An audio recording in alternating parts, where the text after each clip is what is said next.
everyone, it is Vickie Magic here from the podcast called Wake Up, You've Got This. And today I'm very excited to share with you a lovely lady by the name of Lisa Murray. Welcome, Lisa. Hi, Vickie. So Lisa, the first thing I want to ask you is to tell us a little bit about yourself.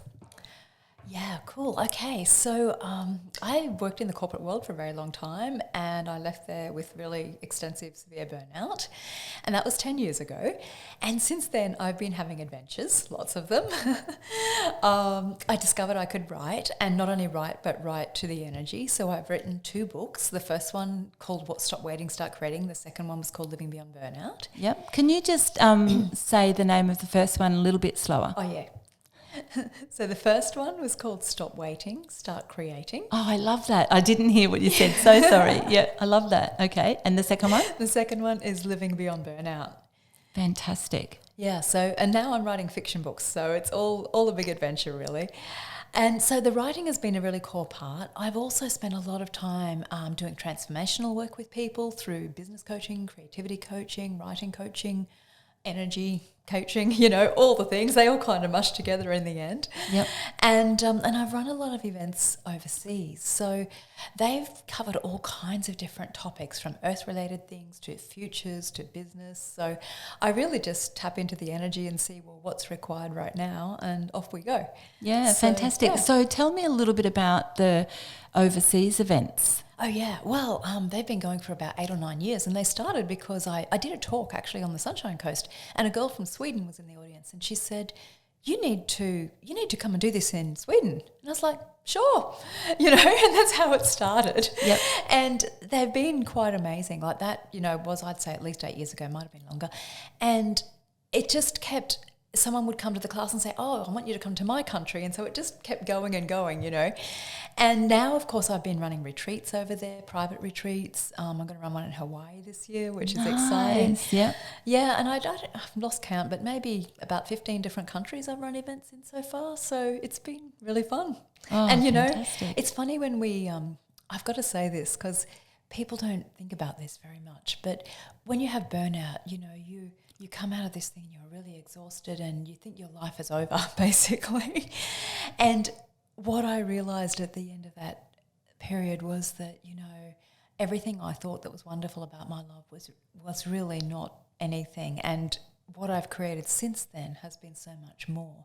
So I really just want to say that for people, because often when something, bad happens, we think that, oh my God, this is the end of the world. And yet it's been the best thing that could have ever happened to me. Yeah, absolutely. Yeah. And it was through that burnout that you actually were able to come out the other side because of it. Yeah. Well, Yep. I had to change. I knew the corporate world wasn't really for me. I mean, there'd been signs there for a long time, which I'd been ignoring, It's easy to go to work and have a job every day. Yeah. Yep.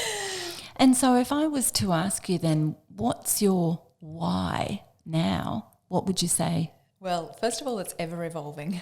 Yep.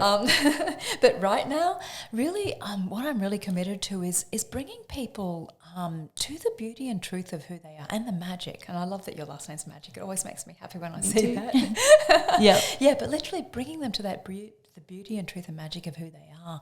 Because when you recognise that, then you are connected in the world. Then you are connected with the earth. Then you are connected with, the people that need to be part of your world. Yeah, absolutely. And so that then obviously is a really good lead in to the next question, which is, when did you wake up and realise that you actually did have everything that you need to be all that you ever want to be within you? Yeah, such a funny question, because in some ways, the burnout was a wake-up call. Yeah. Not quite the same thing. Yeah. And I think I don't know that it was one thing that really took me to that. I feel like, the journey of creating a business, an entrepreneurial business, and going on a journey where you're not linear in that creation, there's been so many points along the way. But probably one I think that's quite recent that is maybe worth talking about is I went, in my last trip overseas, I went to Paris, and it was a real I've got a few days, where will I go? All right, Paris is close, I'm tired, There was about that much thought in it. And a friend of mine is living there, and I went and stayed with her, and she had this dog, that she's looking after because she's a nanny. And she said, oh, it runs away from small dogs. Can you help it? And I was like, yeah, actually I can. Because, energy, to me it's all energy. And so I spent a little bit of time with this dog and we changed the energy and it now loves little dogs. And it's a golden retriever, so it's nice that it's not running away from everyone now. Anyway, a couple of weeks after I got home, she sent me this thing and she said, oh, this tree needs some help. Can you help it? Like thinking I can help everything in the universe, And it's really interesting because even going to stay with her, I was literally like, okay, universe, show me where I need to go. And this thing of, everything you need is right there. I put a post on Facebook saying, who do I know in Paris? 2 people replied, my sister going, not me, haha, and then this Fiona. And so I was like, okay, that's where I'm going. And it's one of these things that I noticed you're always in the right place at the right time. So she sends the tree thing and then I look at this tree post and it's all about how this poor tree is dying of a fungus. And I'm like, oh, okay. And I thought, I'll just send that off to my friend who knows about plants, Anyway, she came back with the most incredible innocence channeling from the tree, a message from the tree, which I then wrote up and we shared. And it ended up being, going very viral and being shared over 1,000 times. And if people wanted to look that up, if they go on my blog, I've actually ended up putting on my blog because it was literally this was the question every other day. lisamurray.co/blog. If you go on there, and it's called Wishes of a Dying Tree, and it really touched a chord with people. And it was amazing what the tree said to us. It was basically saying that there's not enough mother trees left on the planet, and it's got so much wisdom and so much energy, and it's nowhere for it to go. So the fungus is coming. Very interesting, and not what we expected at all, And so we've been energetically connecting up the trees. And so we started this group called Personal Conversations with the Earth. So people could, because they were saying, well, can we talk about this some more? And I'm like, sure, Yeah. And it was really just started as a response to what people were asking. 2,000 members in probably 6 weeks. And it's been extraordinary to see that for that group, there's always there exactly what's required, And so I think that having that experience of that in such a way and it being so effortless, I think because, often we can get what we want, but it feels like it's hard work. And this experience for me has been a real turning point in that it's been so effortless. Yeah. Yeah, cool. Okay, so next question that I want to ask you is if there was a particular tip or tool or lesson that you've learned that is one that you're like, oh, I wish I'd learnt this earlier and that I'd love to share with the listeners today, what might that be? Oh, God, to trust yourself. Because I think a lot of us, when we come in, when we're first born, we do trust ourselves. We do trust in the universe, and what's around us. And then, of course, life happens. Yep. And it can get pretty ugly at times. And what I've noticed is that really this last 10 years has been totally a rebuilding of the trust in myself, Yep. At one point I had a narcissist boyfriend. That was like an extra spanner in the works. But it really did show me that I know what I know. And I think if people can literally begin to go, well, what do I know? What am I aware of here? And then take that to that next step of, well, am I willing to trust even if it doesn't seem like anything anyone else would choose, even if it doesn't seem very logical? Am I willing to trust that this is what I'm aware of? Because that there is such a gift. And when you do that, life gets a lot easier. Yeah. So I guess that's about, trusting yourself and I guess also backing yourself. Totally. I mean, the two to me go hand in hand, You can't do one without. Well, you can do them separately, but if you do, it's going to just slow everything down and make it harder. Yeah. And so if somebody was out there in listening land and they're like, I know that I have to trust myself more, but how? Yeah. So I'm going to suggest you start with really simple things like asking your body, okay, what would you like to eat for breakfast? And it sounds really basic, right? But actually that's how I learned.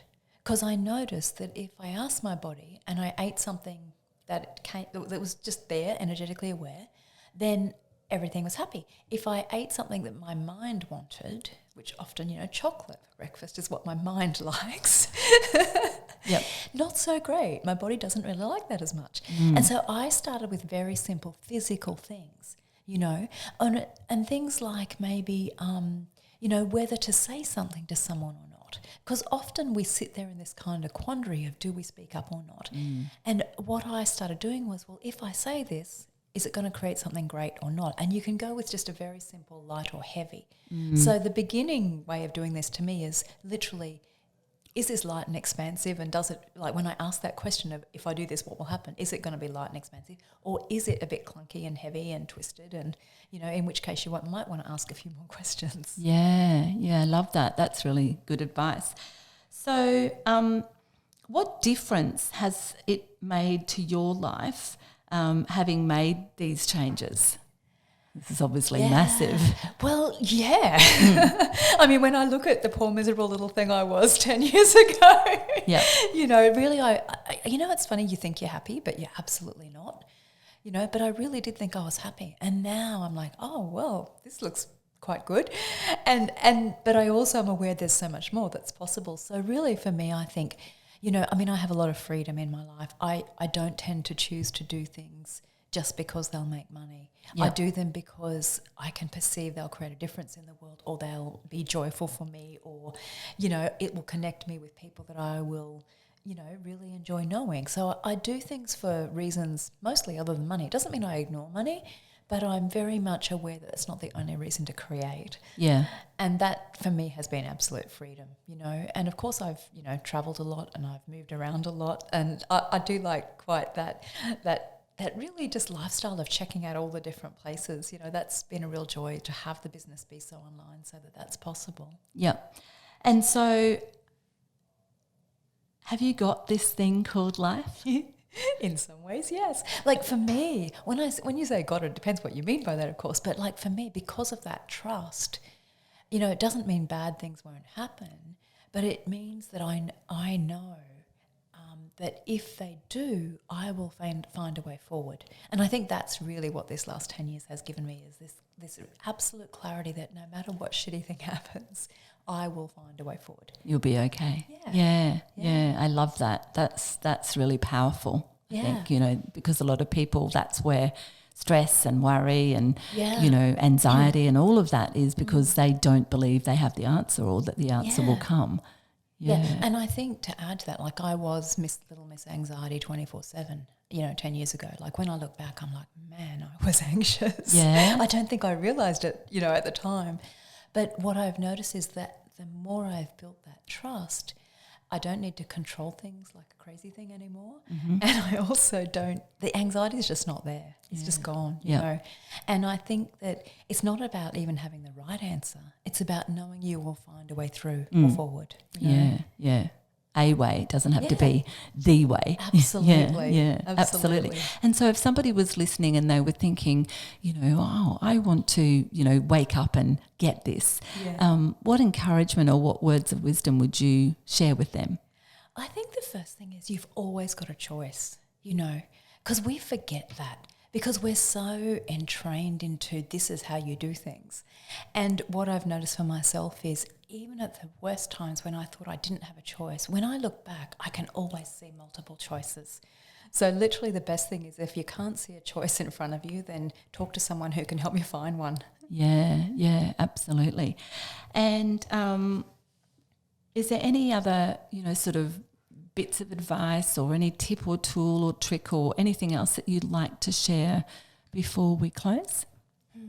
Yeah, I think it's to be curious, actually, because curiosity has taken me so far, It really just, and the more I'm curious about things, the more I put sort of puzzles together. I can see patterns in things. And I think when you're curious, you don't get stuck in ruts. Yeah, because that's the thing, isn't it? If you replace curiosity, if you replace like frustration or anger or any of those things with curiosity, then you can actually step back and have a look. Yeah, absolutely. I love that. And I think too, it leads to having an open heart, an open mind. Like at the moment, there's not a lot of curiosity out there with everything that's going on in the world. There's a lot of judgment and a lot of blaming. Yeah. And I just look at it, if we can be genuinely curious with each other, what a gift that is. Instead of pointing the finger out or in. I love that. And so is there a offer that you would like to make to our listeners? Yeah, sure. Well, for me, it's ever changing. So I am going to say I do run a mystery school, which is very much about, the intuition and the connection with yourself, the magic, the mystery of you. It's really about decoding the mysteries of you. So if you're interested in going more into the energetic side of things, that is, worthwhile. And I also, as a part of that or an extension of that, there is what I call the Dragons in a Sanctum, which is really for leaders who wish to lead from love. And it's about coming together and looking at how we can express our leadership in the world in new ways. Fantastic. And so if people who are listening to this want to find you, what's the best way of them finding you? lisamurray.co is my website, and everything is on there. So. And can you just spell out the Lisa Murray? Because I know Yes. that sounds really easy, but it might not be. Okay, sure. lisamurray.co. Fantastic.